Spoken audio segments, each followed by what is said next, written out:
Halo Sobat Manhwa, kali ini kita akan melanjutkan cerita game ini sangat realistis part yang ke-8. Di part sebelumnya, Choguang menemukan camp mutan Sentinel yang sangat berbahaya tak jauh dari shelter 404 miliknya. Dan di part kali ini, Choguang membawa dua player baru yang membuat Whitehorse, Appletime, Nighttime, dan Great Gale sangat kecewa. Gimana keseruannya? Tanpa basa-basi lagi, langsung pasang headset dan kita gaskan ke ceritanya di Manhwa Period.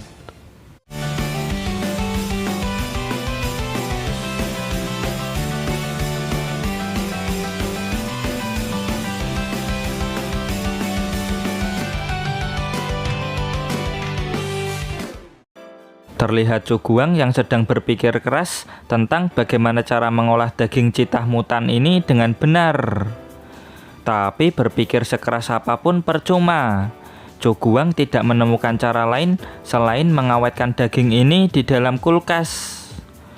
Choguang juga punya pekerjaan tambahan buat mencari banyak blue mushroom dan menyerahkannya ke Pak Lester untuk ditukar dengan sebuah generator.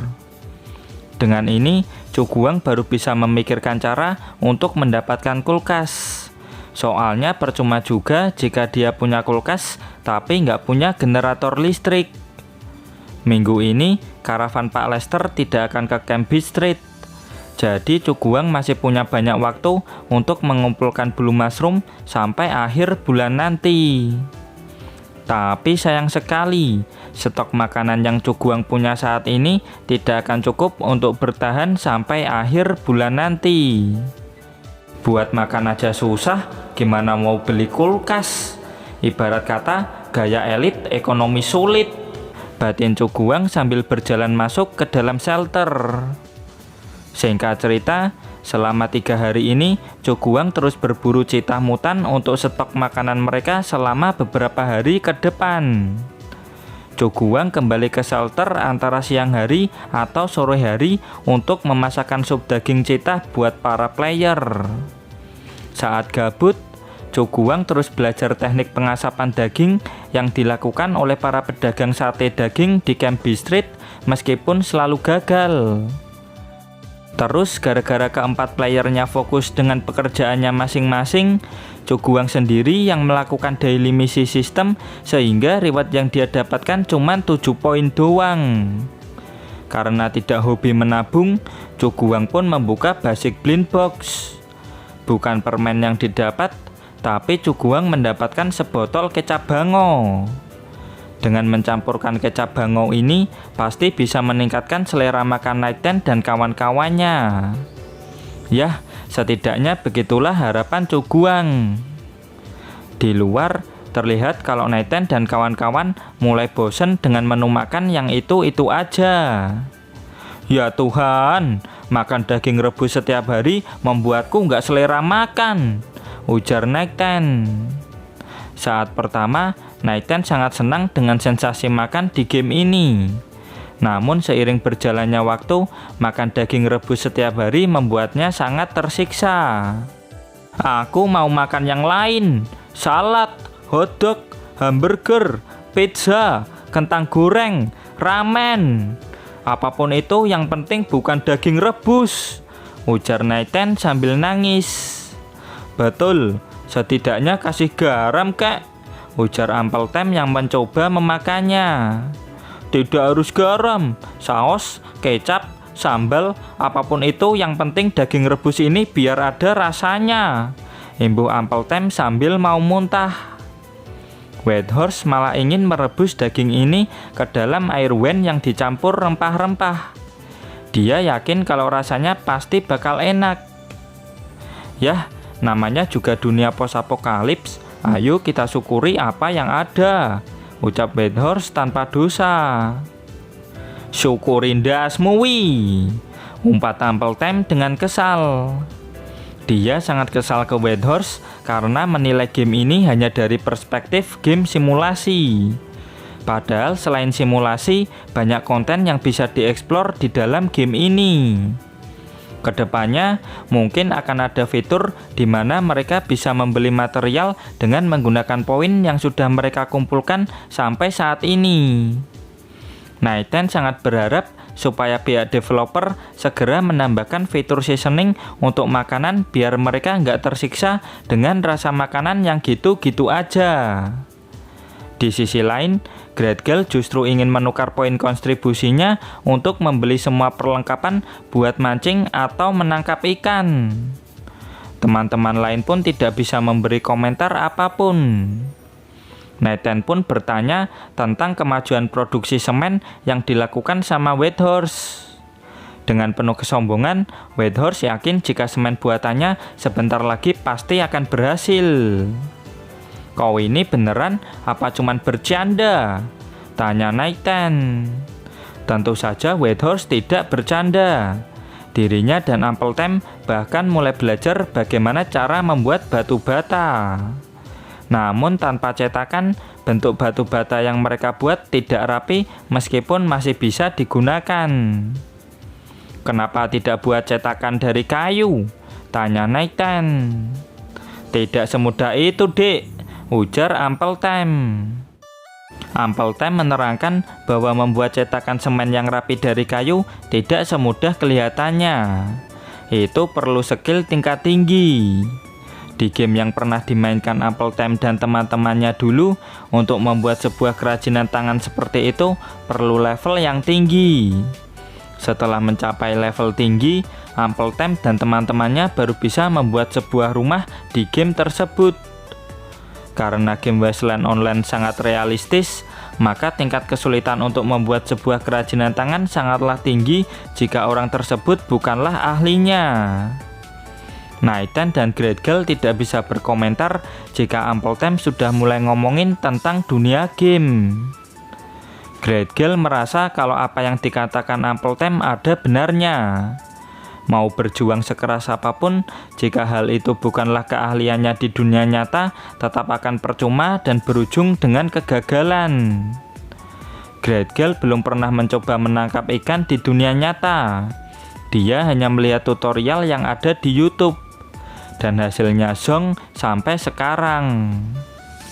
Meskipun sudah memasang perangkap, namun para ikan sudah dimangsa sama burung mutan sebelum ikannya masuk ke perangkap Gradgel. Terus saat mencoba mancing, ikannya justru memakan umpan Gradgel tanpa terjebak di kail pancingnya. Gara-gara hal itu, Gradgel sudah kehilangan banyak umpan tanpa mendapatkan satu ekor ikan pun. Meskipun begitu, Gradgel tidak akan menyerah. Dia pasti bisa menemukan solusi untuk menangkap ikan-ikan itu. Lalu Whitehorse ingat jika hari ini akan ada 2 player baru yang akan bergabung dengan mereka. Mereka semua berharap jika player yang dibawa Cuguang adalah player cewek seksi dengan boba yang besar. Tiba-tiba, mereka semua menyadari jika administrator mendatangi mereka sembari diikuti oleh kedua player baru. "Semuanya, biar ku perkenalkan 2 rekan baru kita," ucap Cuguang. Pria gendut ini bernama Stir-Fried Tomato and Egg. Karena namanya susah, kita panggil dia Bang Tomat. Pria brewo ini bernama WC Really Has Mosquito. Biar akrab, kita panggil dia Bang WC. "Nah nih, kok lanang?" ujar mereka bertiga. Cuguang langsung memperkenalkan Bang Tomat dan Bang WC kepada Whitehorse dan yang lainnya. Mulai sekarang, mereka berdua resmi bergabung ke dalam kelompok. Bang Tomat, Bang WC, apa-apaan nickname mereka berdua ini? Batin Cuguang. "Ayo semuanya, beri sambutan kepada kedua anggota baru kita," ucap Cuguang. "Yo, selamat datang anggota baru," ujar mereka berempat dengan ekspresi wajah yang sangat kecewa. Tiba-tiba, Bang Tomat dan Bang WC mencium aroma daging rebus. Mereka berdua mendekat ke arah tungku di mana para seniornya sedang menikmati hidangan daging rebus. Mereka berdua juga tidak menyangka jika bisa mencium aroma daging rebus serealistis ini. Sambil menikmati game ini, Whitehorse bertanya tipe player apa mereka berdua ini. Bang WC adalah tipe agility sama seperti Ample Time. Sedangkan Bang Tomat sepertinya dia adalah tipe balance. Dia bertanya kenapa senior Nighten dan senior Ample Time makan duluan. Nighten menjelaskan kalau administrator berencana mengadakan pesta penyambutan. Namun karena beberapa kendala, acaranya gagal dan administrator menyuruh mereka semua buat makan duluan. Sebagai senior yang baik, Nighten langsung memberikan semangkok daging rebus kepada Bang WC. Jujur Li, Bang WC merasa kalau daging rebus ini sangat beracun. Tapi dia juga penasaran bagaimana rasanya makan di dunia game. Dia pun menguatkan tekad untuk memakannya. Toh jika dirinya mokat bakal bisa respon lagi. Bang WC pun langsung mencicipi hidangan daging rebus tersebut. Aku bisa merasakan sensasi makan yang nyata, sangat realistis, teriak Bang WC. Ample Time juga menjelaskan jika mereka tidak makan di dalam game ini, mereka juga bisa merasakan kelaparan. Jujur Li, Ample Time merasa jika game itu tidak perlu serealistis ini. Ample Time sudah membayangkan makan malam bersama player cewek yang cantik. Di sisi lain, Bang Tomat masih mengendus-endus mangkok rebusan dagingnya. Daging rebus model apa ini? Tanya Bang Tomat. Dengan pede, Whitehorse menjelaskan kalau itu ya daging. Tapi daging apa? Tanya Bang Tomat. Itu daging citah mutan, terang Whitehorse tanpa dosa. Bang Tomat langsung mencicipi daging rebus tersebut.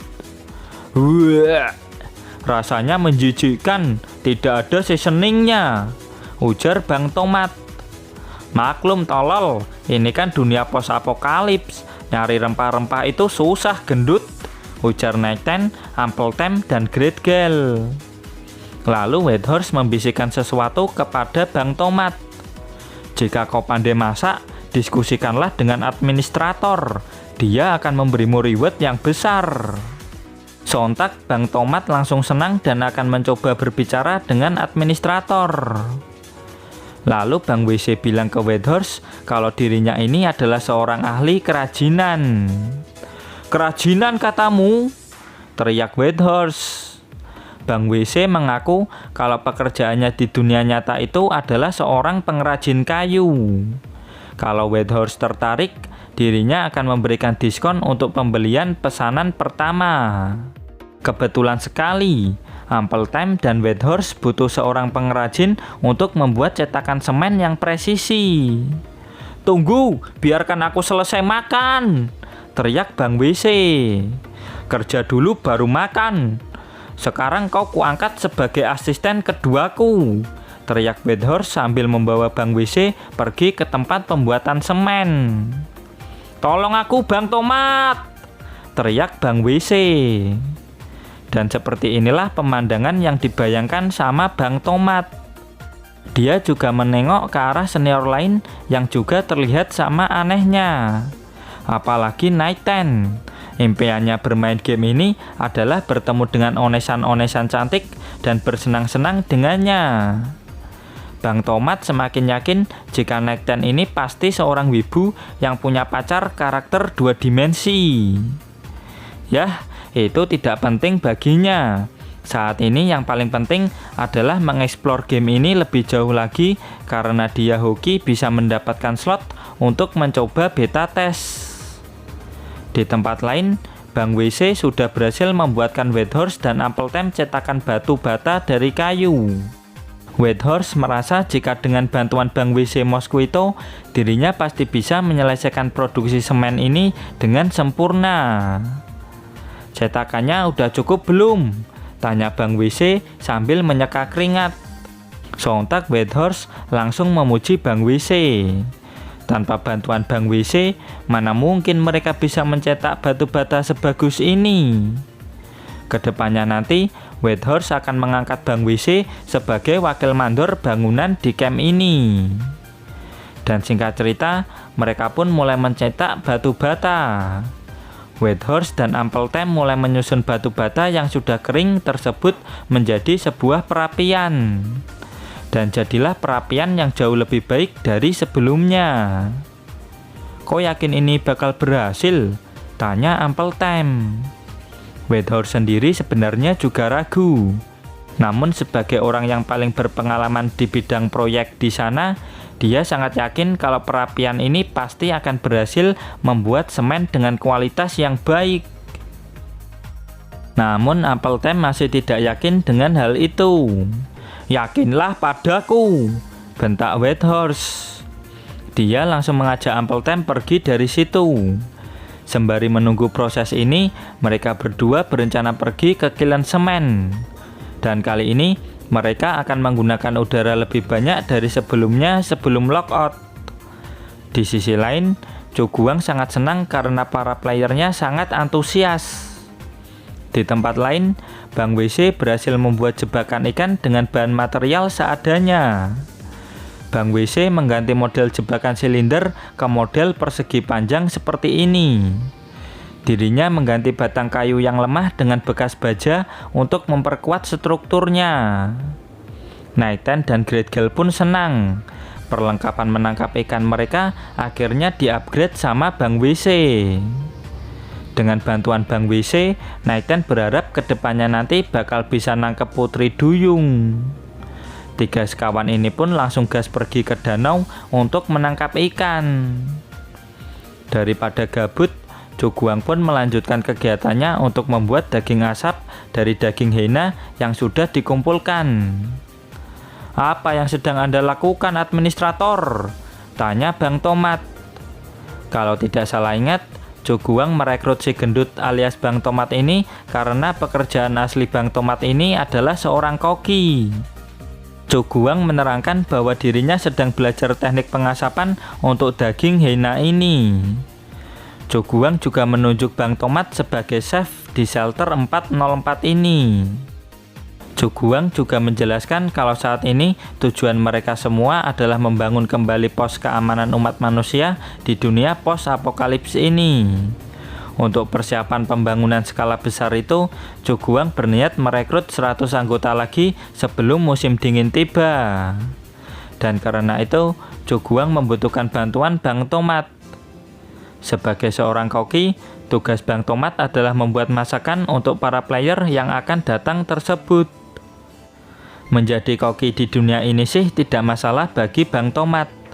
Lagian di dunia nyata, dirinya juga merupakan seorang koki yang cukup profesional. "Tunggu dulu, bukannya itu berarti aku akan terus memasak tidak peduli mau di dunia nyata maupun di dunia game?" "Ya sudah, ayo kita coba jalani saja," batin Bang Tomat. Dia pun bertanya apa yang bisa dibantu sekarang. Cho Guang menerangkan kalau dirinya sedang belajar membuat daging asap. Dengan background Bang Tomat yang seorang koki, pasti dia bisa mengatasi masalah ini. Bang Tomat merendah, dan mungkin saja dirinya tidak bisa membantu Cho Guang mengatasi masalah ini. Tapi Bang Tomat akan berusaha membantu Cho Guang sekuat tenaga. Lalu Cho Guang menyuruh Bang Tomat buat memeriksa dagingnya untuk mencari tahu di mana letak kesalahannya. Bang Tomat langsung memeriksa daging hyena tersebut. Dengan pengalamannya sebagai koki, Bang Tomat pun langsung tahu kalau metode yang digunakan Cho Guang itu salah kaprah. Bang Tomat langsung menerangkan kalau pengasapan daging itu seharusnya dilakukan di tempat tertutup. Bang Tomat pun bertanya rempah-rempah apa yang ada di daging tersebut. Cho Guang menjawab kalau rempah-rempahnya adalah jenis daun tembakau khusus. Di dunia Wasteland, garam adalah barang langka dan harganya sangat mahal. Penduduk lokal menggunakan daun tembakau yang kaya kandungan aromatik dan tar ini sebagai pengganti garam. Mereka menghancurkannya hingga rata dan mengoleskannya ke daging sehingga bisa mendapatkan efek pengawetan pada makanan. "Kok aku baru tahu daun tembakau bisa bermanfaat kayak gini?" batin Bang Tomat. Jujur Li, dia baru tahu kalau senyawa aromatik bisa memberikan efek pengawetan terhadap makanan. Tapi di dunia nyata, jika kita memakan makanan yang tercampur senyawa aromatik, bisa langsung meninggal akibat keracunan. Bang Tomat mulai menerangkan kalau teknik pengasapan bisa dilakukan tanpa menggunakan garam.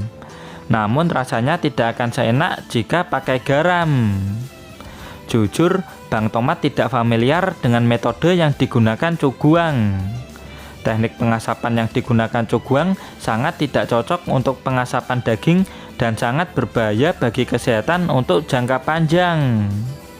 Nah, nih teknik pengasapan bisa dilakukan tanpa menggunakan garam, teriak Cuguang.